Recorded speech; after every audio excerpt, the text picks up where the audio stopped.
대표님 오랜만입니다. 아, 네, 오랜만에. 여름 잘 보내셨나요? 아니요, 아직 한참 보내야 합니다. 휴가 가기에는 집에서 다시 열심히 더워졌어요. 또 에어컨 풀로 써야 하기 때문에 맞습니다. 그래도 전기세 싸잖아요, 한국은. 아, 그쵸. 한국은 전기세 싸고 난방비가 높아가지고. 아, 난방기비가 높군요. 난방비가 높아요. 그래서 에어컨을 풀로 돌리고 있습니다. 뭐 홍콩은 약간 누진세요. 아, 저는 홍콩이어서 네. 물론 홍콩이 전기 자체는 한국보다 좀 싼데 네. 거긴 진짜 24시간 돌려야 되거든요. 그러니까 그렇죠. 습하고 또 덥고. 한 5달은 에어컨을 틀어야 돼요. 안 하면 더운 것도 문제인데 곰팡이 때문에 옷이고 뭐고 다 망가져서. 에어컨 뭐 전기 걱정도 하는데. 네, 전기 걱정. 이렇게 AI 들죠. 시대 들어오면은 전력 워낙 많이 소모해가지고. 맞아요. 원전을 막 팍팍 지을 수 있는 것도 아니고. 원전을 지을 수 없다면 이렇게 그냥 힘들게 살아야 하는 것인가? 원전을 짓기는 지어야 되는 것 같고, 한국처럼 뭐 경수로로 뭐 대형으로 짓는 것도 있지만 최근에는 사실 많이 나오는 게 좀 소형 모듈식 원자로, 그래서 뭐 SMR이라고 보통 그런 얘기 불리는데 많이 듣긴 했습니다. 여러 가지 기업들이 지금 경쟁을 하고 있고, 오늘은 뭐 그 안에서 뭐 괜찮으면 뉴스케일 파워 우리 뉴스케일 한번 파워. 얘기해 보면 어떨까 싶어서. 이거 이미 많이 오른 거 아니에요? 많이 올랐어요. 네. 사실 뭐 이 방송을 빌어서 말씀드리면 저는 사실 올해 초까지만 해도 약간 비관론자였었어요. 그 정도로. 왜냐하면 밸류가 너무 많이 네. 올라왔다. 특히 이런 SMR을 하는 기업들은 재무제표가 좋지 않은 경우들이 많아요. 당장. 네, 당장은 별로 좋지 않고 미래 희망에 대한 그 전망치로 주가가 올라갔던 경우들이 많고, 특히 올 초만 해도 네. 이제 뭐 여러 가지 굴곡들이 있었지만 뭐 딥시크 사건도 있었었고, 그렇죠. 그리고 또 이제 엔비디아가 앞으로 이렇게 지속적으로 추가적인 뭐 데이터 센터를 지을 수 있겠느냐, 수요가 있겠느냐, 이런 그 우려들이 있었기 때문에 SMR 같은 기업들도 같이 연동돼서 이제 평가받을 수 있는 위험이 있겠다라는 생각을 했는데, 지금은 현재 이제 2025년 7월 말에 이제 접어들고 있는 현상을 보면 데이터 센터라든지 아니면 미국 안에서 혹은 글로벌 기업들이 AI 관련한 수요는 적극적으로 더 늘겠다라는 생각은 들어요. 저는 그 생각 많이 했거든요. 엔비디아가 잘 될 거라는 생각은 이제 23년부터 잘 될 거라는 생각이 들었습니다. 주가 오르는 애도 네. 뭐 그거잖아요. 그 골드러시 때. 맞아요. 그래서 골드가 이제 그 당시에 뭐 AI라 하면은 네. 그걸 캐주는 게 이제 곡괭이 파는 게 맞아요. 장사 잘 된다면서요. 네. 청바지랑. 맞습니다. 그래서 잘 된 게 뭐 리바이스 진이 그렇게 그렇죠. 커진 거잖아요. 그래서 그럼 뭐 엔비디아도 GPU를 팔고 있으니까 곡괭이 잘 팔고 있으니까 네. 그렇구나 했는데 생각을 좀 더 했어야 했어요. 그러니까 그러니까 그 AI를 뭘로 돌릴 건데 생각하면 맞아요. 그 전기였는데 전기가 네. 정말 많이 잡아먹죠. 정말 많이 잡아먹어서 최근 들어서 이제 뭐 이런 기업들 보면 이제 AI 쪽 데이터 센터들이 워낙 많이 지어지고 있고, 빅테크 같은 경우는 자체로 이제 AI 그 센터들을 만들고 있는데 거기에 안정적인 전력 공급에 대한 니즈가 생기는 것 같고, 네. 그리고 기존 전력망을 활용하기에는 낙후된 뭐 전력망 그리 같은 이슈들이 있기 때문에 네. 바로 그 센터 옆에 붙이는 니즈를 지금 이런 SMR 그 소형 모듈식 원자로이기도 하고, 지금 티커 또 같이 있으니까 좀 헷갈리는데 근데 티커를 이렇게 그 보통 명사를 갖다 써도 되는 거예요? 미국의 기업 혹은 ETF 티커에 대한 얘기를 잠시 네. 삼천포처럼 빠져드리면 하고 싶은 대로 할 수 있어요. 그러니까 한국의 경우는 보통 지금 숫자로 만들어지잖아요. 그렇죠. 티커가. 근데 미국의 경우는 상장된 기업들의 경우는 현재 최대 4자리까지 알파벳을 섞어서 만들 수가 있어요. 이런 뉴스케일 같은 경우는 SMR이라는 그런 대표적으로 이제 써버린 게 또 있고요. 그 SMR을 만드는 회사도 있을 거고, 요거를 빅테크들이 그럼 뭐 가져다가 그냥 막 다 주문하면 알아서 배터리 가져다 두듯이 만들어주나요? 뭐 아직은 뭐 그렇게까지 아. 아주 간단하게 되진 않지만 뭐 네. 회사를 조금 얘기 드리면 네. 이 뉴스케일이 2007년에 네. 이제 만들어진 회사고요. 그래서 2022년에 스펙을 통해서 나스닥에 상장이 됐는데 미국의 원자력 안전위원회로부터 50메가와트, 77메가와트 설계를 인증을 받은 유일한 기업이에요. 그러니까 여러 경쟁자들이 있지만 여기는 어떻게 보면 난 좀 이제 미국의 공신력 있는 기관에서 인증을 받았다라는 측면에서 지금 그 재평가 받고 있는 것 같고요. 워낙 이게 사실 대형 원전보다 작고 효율적이기 때문에 네. 거기에 대해서 지금 사용처가 다양하게 늘어날 예정이 있다라는 그 아이디어들이 있고, 최근에 이제 봤던 기사를 제가 가장 최근에 봤던 걸 기억을 해보면 뉴욕주, 그러니까 뉴욕은 굉장히 큽니다만 네. 뉴욕주에서도 이런 소형 모듈식 원자로를 이제 그 주 안에 설치하겠다라는 이런 뉴스까지 나온 것 같아요. 근데 뭐 님비 현상 때문에 설치는 쉽지 않을 것 같아요. 설치가 쉽지가 않을 수 있지만 사실 뉴욕주가 네. 뉴욕 뭐 맨하탄 안에 설치하지는 않을 것 같고요. 그렇죠. 예. 뉴욕주라고 하면 여기서부터 저 위에 나이아가라 폭포까지 연결되는 위아래는 되게 길쭉해요. 네, 그러면 뭐 그렇다고 하더라도 뉴욕이 가깝긴 하죠. 네. 네. 보통 이런 지금 소형 모듈식 원자로는 그 안정성도 충분히 있다라는 그런 평가들을 받고 있어서 안전해요 이게? 상대적으로 훨씬 더 안전하다. 뭐 기계 자체도 구성 자체도 훨씬 더 단순하기도 하고 네. 그 안정성이 훨씬 더 있다라고 평가를 현재 받고 있는 것 같아요. 사실 딴 게 아니라 이 안전 때문에 그동안 이슈가 많았었던 거잖아요. 맞아요. 왜냐하면 어찌됐든 원전 얘기하면 안 할 수가 없는 얘기가 후쿠시마 원전 사태 얘기인데 맞습니다. 사실 그것 때문에 뭐 일본이 휘청인 것도 사실이고 그렇죠. 네. 네. 그 잃어버린 30년이 끝나는 줄 알았는데 다시 시작됐던 거잖아요. 몇 년 더 갔죠. 몇 년 더 갔죠. 몇 년 더 갔습니다. 네, 그런 거 생각해 보면은 사실 이거 원전 짓는 거 엄청 위험하다 뭐 이런 것도 많고 사실 네. 국내에서도 그거 관련한 영화들 나와가지고 그렇죠. 그거 영화 보고 감명 받아가지고 막 좀 탈원전 뭐 이런 것들도 많이 진행되고 막 이런 것도 네. 있어가지고 사실 좀 안전성에 대해서는 사실 많이들 우려하는데 SMR은 작으니까 덜 위험한 건가요?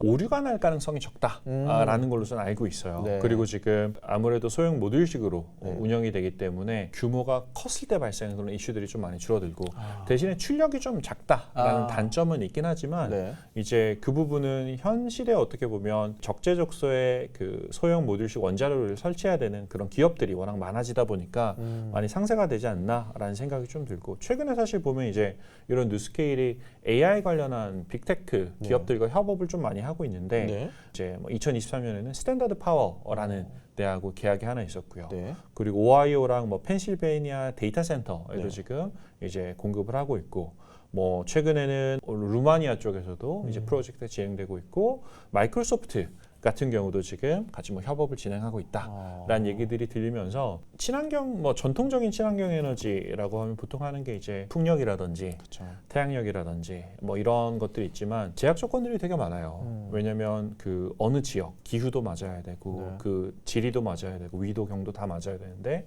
이제 그런 부분으로부터 훨씬 더 자유롭다라는 측면에서 당장 지금 보면 AI 관련해서는 지금 전 세계가 어떻게 보면 레이스잖아요. 네. 레이스에 투입이 되는데 그 레이스를 달릴 수 있는 기름. 기름을 네. 찍으면서 어떻게 여기서는 기름이 사실 전기니까 기름을 공급할 수 있는 현실적인 대안 그리고 안전한 대안이 아닌가라는 그런 얘기들 지금 나오는 것 같습니다. 친환경 생각해서 드는 생각인데 네. 사실 따지고 보면 원전이야말로 가장 친환경적이지 않나라는 생각이 들어요. 작은 비용으로 그렇죠. 뭐 오래 생산할 수 있고 물론 네. 이제 후처리에 대한 네. 이슈들이 사실 발생을 하긴 하지만 그 기술 발전으로 어느 정도 이제 해소가 되는 것 같고 물론 이제 아까 말씀하셨던 것처럼 후쿠시마 원전이라든지 아니면 일본에서는 몬주 가압 경수로인가 그게 한번 사고가 났던 적이 있었거든요. 네. 최악의 경우는 사실 체르노빌도 있고요. 뭐 그렇죠. 예. 그런 경우들이 있긴 하지만 최근에는 그런 단점들을 좀 많이 개선해 나가지 않나라는 생각이 좀 사실 뭐 듭니다. 이렇게 수력 발전소도 보면은 결국 수몰시키잖아요, 지역을. 맞아요. 예, 그러니까 맞아요. 사실 뭐 그렇게 따지기 시작하면은 친환경 에너지라고 하지만 에너지라는 것 자체가 친환경적일 수가 없어가지고 네. 그런 걸 만드는 과정에서 결코 친환적일 수 없겠다. 이제 뉴스케일 파워 같은 경우는 그러면은 이제 저희가 만약에 투자를 한다라고 했을 때는 이미 많이 올랐다고 생각이 들었음에도 네. 글로벌 시장에서 그래도 주목하는 뭐 이제 어떤 좀 미래 기대치라는 게 있을까요? 맞아요. 지금 아직 어떻게 보면 뉴스케일 파워가 펀더멘탈로 주가를 지지한다라고 하기는 좀 힘든 것 같고요. 네. 다만 이제 미래 이제 성장 전망치라든지 아니면 사용 예측치를 바탕으로 기업의 스토리를 좀 봐야 되는 것 같은데 네. 지금 미국 안에서 보면 결국은 SMR 시장이 탄소 중립, 좀 전에 말씀하셨던 탄소 중립 하나, 두 번째는 AI 데이터 센터라는 메가 트렌드로 지금 움직이고 있는 산업이라고 보시면 되고요. 네. 예측치로 보면 지금 이제 데이터 센터의 전력 소비가 2030년 기준으로 봤을 때 미국 전력 전체 소비의 7.5% 정도가 될 것이다. 라는 지금 예상을 하고 있어요. 그래서 현재는 소비가 없었다라고 가정을 하면 2030년에 추가적인 7.5%만큼의 전력 생산이 더 필요한 거예요. 한국 같은 경우도 여름 되면 저희가 종종 보는 것 중에 하나가 한전에서 그 전력 생산량 네. 그리고 전력 사용량에 네. 대한 것들이 나오는데 상당히 타이트하잖아요. 타이트해요. 그 밴드 자체가. 왜냐하면 전력이라는 건 말 그대로 인프라스트럭처이기 때문에 이게 원한다고 이걸 수요를 그대로 늘리거나 줄이거나 하기가 정말 쉽지 않은데 그렇죠. 거기에 대한 이제 지금 대안으로 SMR들이 지금 등장을 하고 있는 것 같고요. 기존 그 원전하고 비교하면 네. 설치 시간이라든지 아니면 비용이 기존 원전의 3분의 1에 불과하다.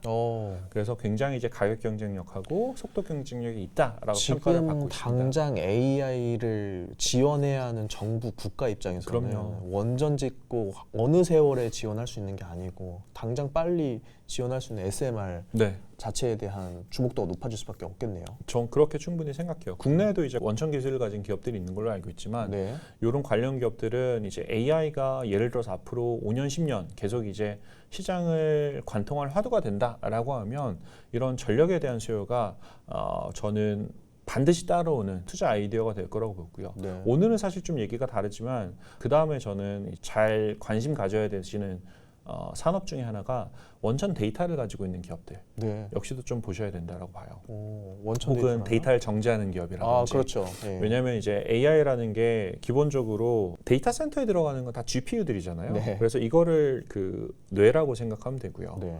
그리고 사람의 뇌, 그리고 두 번째가 이제 이 뇌를 학습시키기 위한 데이터가 있어야 돼요. 네. 데이터. 어떤 데이터가 얼마나 퀄리티 있는 데이터를 내가 가지고 있는지, 최신 데이터를 내가 확보할 수 있는지가 관건이 되고, 세 번째는 사실 이제 이거를 학습시키는 방법론인데, 이 방법론은 여전히 지금 사람이 이제 주도를 하고 있어요. 근데 이거를 빼고 나면 중요한 거 하나는 첫 번째는 데이터 센터가 되는 하드웨어, 뇌라고 볼 수 있고요. 네. 두 번째는 이거를 공부하는 이제 학습지라고 봐도 되고 네. 아니면 공부하는 커리큘럼이라고 봐도 되는데 이런 부분들이 지금 이제 뇌를 이제 서포트하는 게 엔비디아 네. 그리고 이제 데이터 기업들은 뭐 S&P라든지 아니면 그 여러 가지 이제 미국에 있는 데이터 뉴스 기업들도 사실 들어갈 수가 있고 그리고 이게 사실 학습할 때 들어가는 프로세스 중에 하나가 전력이 되는 거죠. 전력 없이는 학습이 불가능하니까. 그렇죠. 네. SMR 좋은 거는 너무 잘 알게 네. 되는데 그럼에도 불구하고 이 SMR을 투자하면서 네. 발생할 만한 리스크도 좀 말씀해 주시면 좋을 것 같아가지고. 리스크는 당연히 있어요. SMR 같은 경우가 제가 기억하는 게 맞으면 상당한 수준의 이제 파이프라인은 깔아놨거든요. 그러니까 네. 매출 혹은 파이프라인 깔아놨지만 종종 취소되는 경우들이 있어요. 취소요? 취소고. 예를 들어서 이건 뭐 2023년이니까 네. 1년 반 전 얘기긴 한데 유타에서 일었었던 이제 그 프로젝트 같은 경우가 초기 비용이 36억 달러에서 나중에 이제 93억 달러까지 급등을 하면서 3배가 되네요. 네, 발주처에서 이제 프로젝트 자체를 취소해버린 케이스가 있는데 네. 이런 취소 케이스들이 앞으로도 나오지 말라라는 건 없거든요. 그래서 이런 부분은 이제 좀 그 보셔야 될 것 같고요. 다른 하나는 지금은 사실 이제 트럼프 행정부 안에서는 트럼프 대통령 본인 자체가 글로벌 온난화는 허상이다라고 주장하시는 분이기 때문에 그렇죠. 뭐 여러 가지 이제 그 친환경 에너지에 대한 인센티브를 뭐 많이 타이트하게 관리는 안 하시는 분이시긴 하지만 혹시라도 나중에 정권이 바뀌었을 때 다시 한번 이제 소형 모듈식 원자력 발전소가 SMR이 친환경 에너지의 하나로 구분이 될 것인가, 네. 그렇지 않을 것인가 라는 부분은 이건 약간 정치적인 해석의 여지가 있기 때문에 그 부분은 장기적으로 봤을 때 리스크가 될 수도 있을 것 같습니다. 요거 미국 안에서만 하는 것뿐만 아니라 생각해보면 작으니까 수출도 많이 할 수 있을 것 같아요. 전 충분히 가능하다고 봐요. 네. 지금은 사실 데이터 센터들이 거의 대부분의 경우는 미국 안에서 지어지고 있기 때문에 그쵸. 미국의 수요가 많은데 주변국이 뭐 캐나다라든지 뭐 멕시코는 할지 잘 모르겠어요. 솔직히 한국이나 뭐 싱가포르, 홍콩 같은 데들은 네. 충분히 가능성이 있다라고 보거든요. 네. 이런 쪽에서는 이런 SMR 관련한 수요가 늘어나지 않을까라는 생각이 좀 듭니다. 한국에서도 뉴스케일 파워가 이제 뭐 두산 에너빌리티랑 맞아요. 파트너십하고 뭐 네. 이래가지고 이제 워낙 많이 듣긴 했는데 네. 사실 뭐 주가가 많이 올랐다고는 하나 네. 뭐 그래도 사실 이거 뭐 저는 이제 팔란티어를 좋아하는 입장에서 네. 그 밸류는 사실 밸류를 시장이 정하기 나름이지 사실 맞습니다. 예, 누가 어떤 뭐 여기까지 갈 수 있다 이게 고정돼 있는 건 아니니까요. 네. 그래서 SMR 정도는 지금 봐도 괜찮겠다. 왜냐면 AI가 워낙 NVIDIA가 먼저 치고 나갔으니까. 근데 맞아요. AI의 사이클이 계속 도는 거지 않습니까? 돌죠. 예, 그래서 이제 AI 소프트웨어가 한번 돌고 네. 뭐 이제 장비 이제 GPU가 한번 돌고 맞아요. 그 장비에 들어가는 그 제반 업체들이 한번 돌고 하다 보면 뭐 이제 최근에는 이제 원전 지어주고 원전을 그리고 또 폐기하고 뭐 온 그 사이클 안에서 발라먹을 수 있는 기업들이 워낙 많이 나오던데. 수단매가 계속 이제 예, 일어나죠. 그러고 수단매가, 있어가지고 그래서 아이디어들이. 우리가 너무 포커스를 소프트웨어랑 그러니까 애플리케이션이나 아니면 이런 GPU에만 집중했던 게 아닌가 싶어가지고 네. 결국 그 흐름을 만들기 위해서 전력 공급 그리고 전력을 생산하고 공급하는 그런 사이클까지 같이 봐야지 않나라는 생각이 들어서 SMR도 같이 주목해볼 만한 것 같습니다. 네, 저는 처음에 말씀해 주셨던 것처럼 그 골드러시 때 네. 곡괭이 파는 거랑 비슷하다고 생각하거든요. 네. 물론 이제 뭐 뉴스케일 같은 기업들이 AI를 자기들이 직접 만든 건 아니지만 네. AI를 만들려고 하는 기업들이 네. 전력을 필요로 하고 거기에 대해서 부수적인 수요가 그 뉴스케일 같은 SMR 기업들에 오기 때문에 이것도 역시 사실 이제 거대한 트렌드 안에서 장기적으로 지속적인 성장 가능성이 현재는 보이는 그런 기업이다. 뭐 평가해 볼 수 있을 것 같아요. 곡괭이가 GPU라고 하면은 그 GPU 곡괭이를 가지고 이게 일하게끔 사람들을 밥 먹여주는 거니까 밥차? 한밭집 한밭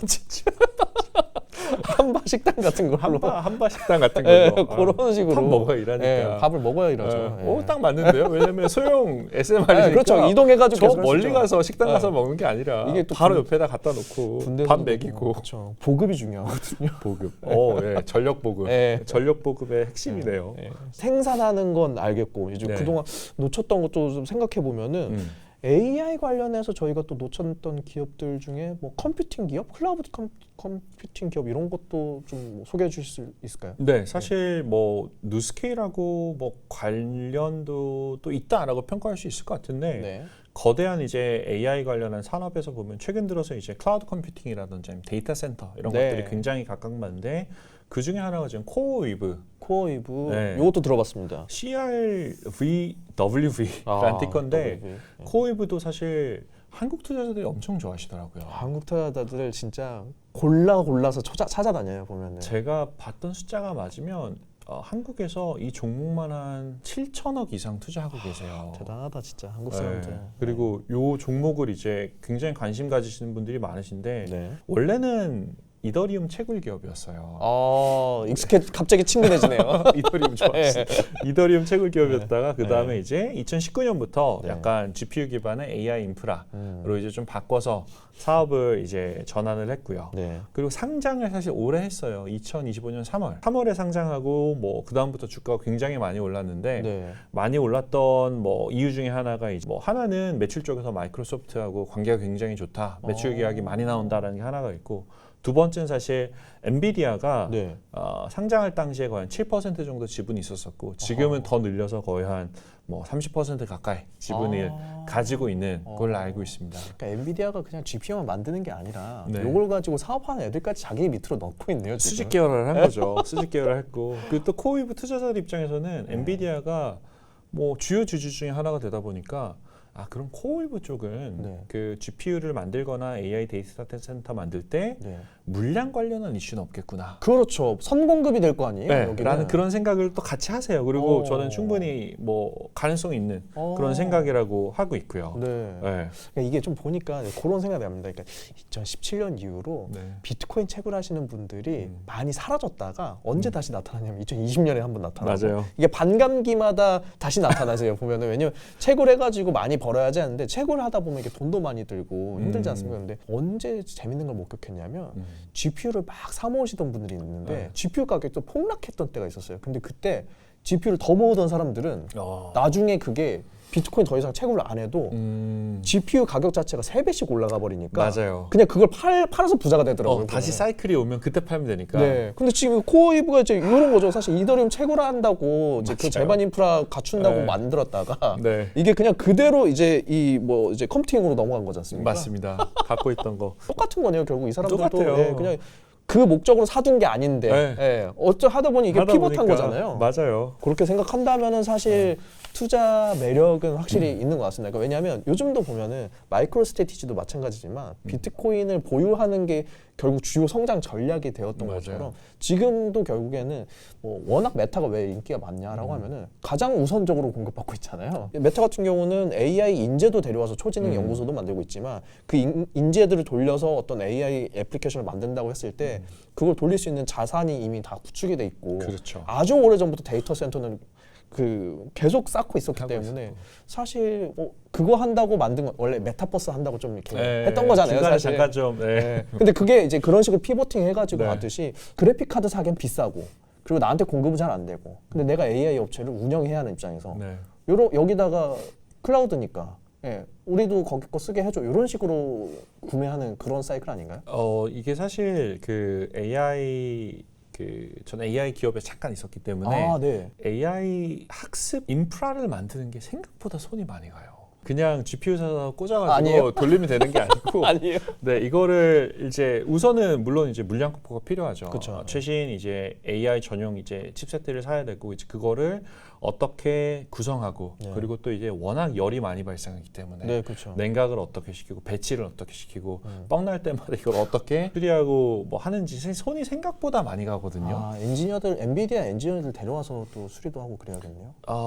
그럴 수도 있죠. 아마 자체적으로 저는 이제 인력이 뭐 있을 거라고 생각을 서드파티도 하는데 있고, 예. 이제 그러다 보니까 사실 이제 이거를 뭐 마이크로소프트 같은 네. 그 초대형 기업에서 사내에서 이거를 내재적으로 다 내재화 시킬 수도 있지만 사실 그러기에는 조직을 또 만들어야 되고 관리하는 인력을 만들어야 되고 프로토콜 만들어야 되고 여러 가지 시행착오들을 거치느니 오히려 괜찮은 회사를 찾아서 하는 것 자체가 더 낫겠다라는 생각을 해요. 격리를 채용하느니 ERP를 쓰겠다 이런 거 아닌가요? 갑자기 좀 슬퍼지긴 하지만 그런 느낌입니다. 네. 반박을 하기 힘들어요.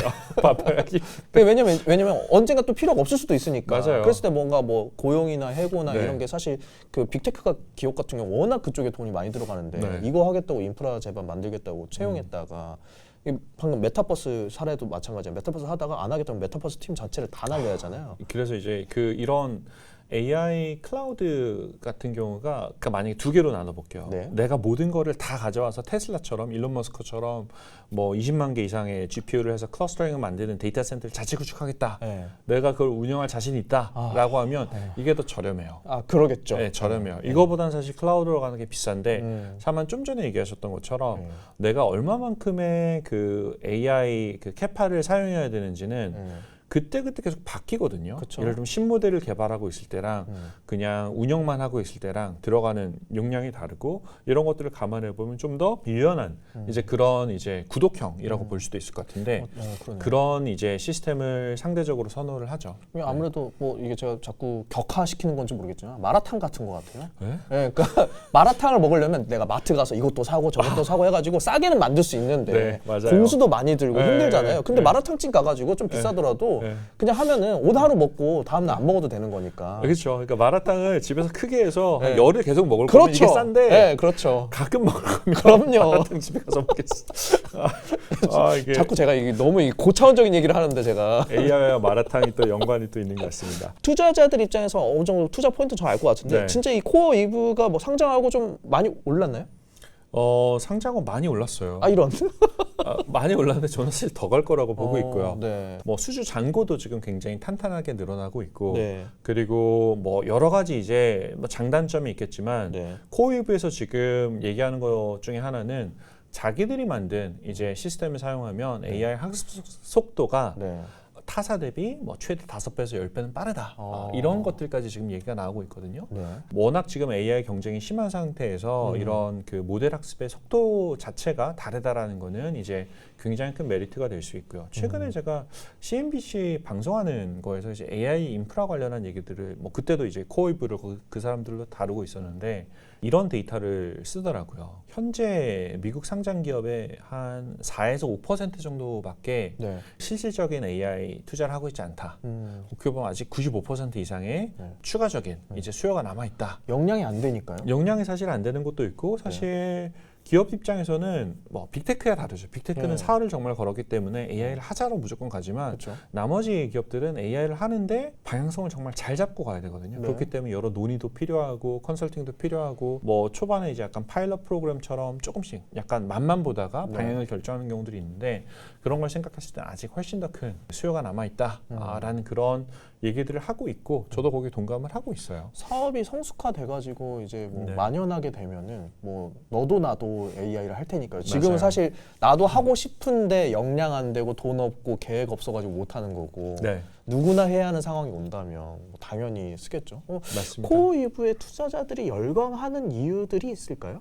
코이브의 투자자들이 열광하는 건 사실 경쟁 기업들이 있어요. 비슷한 경쟁 기업들이 네. 뭐 AWS도 그렇죠, 걸 그렇죠. 예. 지원을 하고요. 맞네요. 뭐 마이크로소프트의 아주르라는 네. 데이터 센터도 쓸 수 있고 구글 맞네요. 클라우드 같은 경우도 있고 네.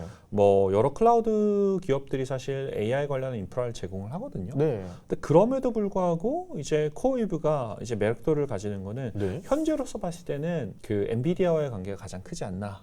왜냐하면 최근에 뭐 실제 그 엔비디아가 지분을 가지고 들어갔던 것도 있지만 네. 엔비디아의 가장 최신 칩셋들을 제일 먼저 사용하기도 했거든요. 그렇죠. 코이브들이 이제 그런 측면에서 이제 타사 대비 훨씬 안정적인 증량이 가능했다라는 게 있고요. 네. 그리고 사실 또 이제 그 지금 보면 데이터에 따르면 33개 데이터 센터에서 한 네. 420메가와트 정도의 뭐 전력 규모로 운영을 하고 있는데 내년까지 뭐 거의 한 3-4배 이상 네. 늘어나는 이제 그런 계획을 가지고 있어요. 그리고 이때 또 규모가 커지다 보면 그만큼 대형 고객들을 많이 가져갈 수 있고 현재로서는 사실 펀더멘탈의 탄탄함보다는 일단 시장 선점이라는 측면에서 그 코어웨이브를 굉장히 좀 잘 봐주시는 그런 분들이 좀 많은 것 같습니다. 저희 갑자기 든 생각인데요. 코어웨이브가 H100이나 최신 그 네. 이제 그 모델들을 다 공급하고 있잖아요. 보면은 그 생각해 보면 중국 애들 중에 H100 못 쓰는 애들은 코어웨이브 들어가서 써도 되겠다 이 생각이 드는데요.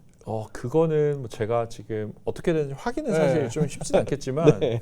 중국 안에서는 크로스보더로 계약이 아마 쉽진 않을 것 쉽지 않겠죠, 같다라는 당연히. 생각은 좀 들기는 저 하고 같은 법무도 하는 생각인데 아니, 뭐 근데 미국에서도 가능성이 하니까. 열려 있을 것 같기도 해요. 네. 왜냐면 예전에 저는 그 전 회사에서 보면 AWS를 썼었는데 그때는 네.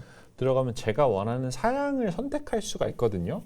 네. 모델을 H100 이하로 미만으로만 쓸 수 있게끔 네, 또 할 수도 네. 있겠네요. 그렇게 되면 아마 거기에 대한 그 선택지를 아마 주면서 또 받지 않을까라는 생각도 그렇죠. 좀 들어요. 네, 그렇게 하면서 돈은 더 벌 거고. 네, 네. 네. 지금 생각해 보면 뉴스케일 파워랑 그 지금 우리가 얘기했던 코어웨이브랑 회사가 합치면 좋겠는데요? 회사가 합치면 그렇게 생각하면 사실 엔비디아에서 다 사주면 좋을 것 같은데. 뉴스케일도 조금 더 사서 네. 하면 그 진짜 위아래로 다 이제 밸류체인을 다 먹는 거잖아요. 밸류체인을 다 먹는 케이스가 되는데 네. 엔비디아가 그렇게 해줄지는 돈도 뭐 많은데. 잘 모르겠지만 네. 가능성은 뭐 없진 않다. 네. 않다. 마진도 많이 남을 것 같고. 마진도 사실 많이. 그렇게 되면 사실 엔비디아가 가지는 그 우월적인 지위가 다시 한번 그렇죠.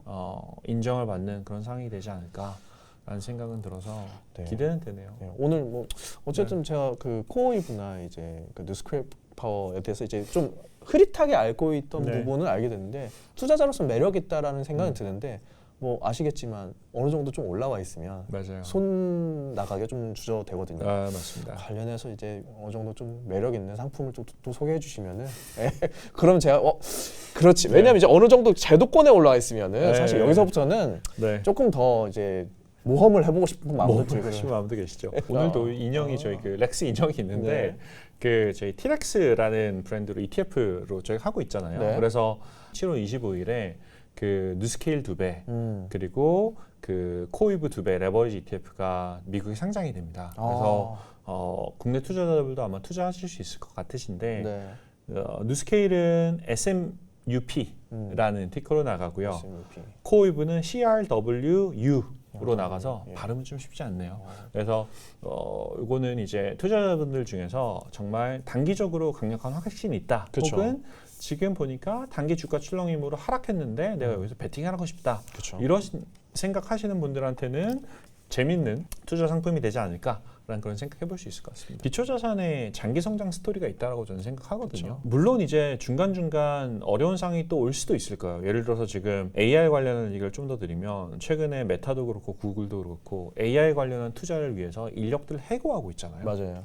이게 여러 가지 그 이유로 포장은 하고 있지만 가장 현실적인 이유는 AI 관련 초전문가를 뽑는다든지 네. 아니면 AI 관련한 학습 인프라에 들어가는 비용을 확보하기 위해서 약간 중간 관리자급들을 좀 많이 지금 최근에 해고하는 그런 모습들을 보이고 있는데 이런 부분들을 통해서 코스트에 어떻게 보면 자기 살을 발라내면서 그렇죠. AI 투자를 지금 전력 투구를 하고 있는데 이게 내년에도 같은 기조가 지속이 될 건지 혹은 아니면 바뀌게 될 건지 이런 부분들에 따라서 이가 자체가 좀 흔들릴 수 있을 것 같고 SMR도 그렇고 코이비도 그렇지만 기본적으로 현재는 AI 관련한 전후방 사업 기업이기 때문에 그 엔비디아의 실적 발표 가이던스라든지 네. 아니면 얼마 전에 있었던 TSMC 네. 같은 이런 기업들의 실적 발표 가이던스에 같이 움직일 가능성이 커요. 근데 다행히 TSMC는 잘 나온 걸로 알고 있거든요. 맞습니다. 기억을 하고 있어서 종목들 자체의 실적도 굉장히 중요하겠지만 소위 말하는 AI 대장주들 네. 팔란티오도 될 수도 있고 그렇죠. 그리고 엔비디아도 될 수 있고 이런 대장주들의 실적 발표에 따라서 주가가 같이 요동칠 수 있다라는 점도 한번 참고해 주시면 좋을 것 같아요. 오늘뿐만 아니라 뭐 네. 항상 오셔가지고 이제 네. 그런 이제 맥락, 배경, 네. 히스토리 얘기해 주셔가지고 네. 너무 저는 이제 공부도 되고 저도 투자에도 많이 도움이 공부합니다. 되고. 근데 아까 이제 뭐 리스크도 말씀해 주셨고 네. 이제 뭐 주가가 어느 정도 흔들릴 위험성도 있다 얘기해 주셨는데 저는 항상 그런 생각 갖고 있거든요. 비관론자는 명예를 얻고 낙관론자는 부를 얻는다. 저 100% 동의해요. 100% 동의합니다. 비관론자로서 명예를 잠깐 얻은들 뭐하리, 돈을 벌어야지 이런 생각이 들어서 비관론이 될 수밖에 없는 거는 주변에 너무 똑똑한 사람들이 많으면은 비관론으로 갈 수밖에 없는 것 같아요. 근데 여기 보면은 어찌 됐든 사실 저는 그렇게 생각하는데 주식을 하는 데 있어서 투자를 하는 데 있어서 제가 제일 바보고 멍청이라고 생각하면은 제일 똑똑한 애들은 누굴까라고 하면은 스탠포드 나오고 하버드 나온 애들이 메타가 있잖아요. 그렇죠. 그리고 네. 엔비디아가 있고. 네. 근데 걔네들이 AI가 맞대요. 맞아요. 맞습니다. 그리고 네. 그 모든 전환이 일어나는 게 아니라 제 빅테크에서만 그런 전환이 일어나고 있잖아요. 맞아요. 그러면은 사실 그 똑똑한 애들끼리 모여서 그렇게 생각을 하고 있다면은 그 방향성에 대해서도 당연히 긍정하는 방향이 훨씬 더 삶을 윤택하게 만드는데 도움이 되지 않을까. 전 100% 동의하는 게 결국은 경제 성장은 일어나지만 이게 네. 같은 속도로 일어나는 게 아니거든요. 맞아요. 그 안에서 다 다른 속도로 일어나고 결국은 성장의 속도를 결정하는 거는 저는 생산성이라고 생각을 하는데 네. 생산성 혁신이 제일 빨리 일어나는 업종이 현재는 AI예요. 그쵸. 빅테크. 뭐 일부에서는 미국에 대한 예외주의, 뭐 American exceptionalism 이런 것들, 뭐 빅테크 exceptionalism 이런 것들이 나오는데 그거는 저는 현재 받고 있는 밸류에이션은 현재 투자자들이 봤을 때 합당한 이유가 있어서 받고 있다라고 생각합니다. 오늘 뭐 이제 AI 얘기도 하고 네. AI에 대한 투자 이야기도 했는데 네. 아무튼 저는 그래서 앞으로도 앞으로도 계속 나와주실 거지 않습니까? 네, 불러주시면 종종 나오도록 그래서 하겠습니다. 사실 이제 조금 더 저희가 더 발굴할 만한 사실 이것도 좋았지만 네. 앞으로도 계속 그 발굴해서 주시면은 저희가 이쁘게 포장해가지고 열심히 좀 공부하고 돌아오도록 하겠습니다. 그 채널K 글로벌 시청자분들에게도 같이 공급 드리면 좋을 것 같습니다. 네.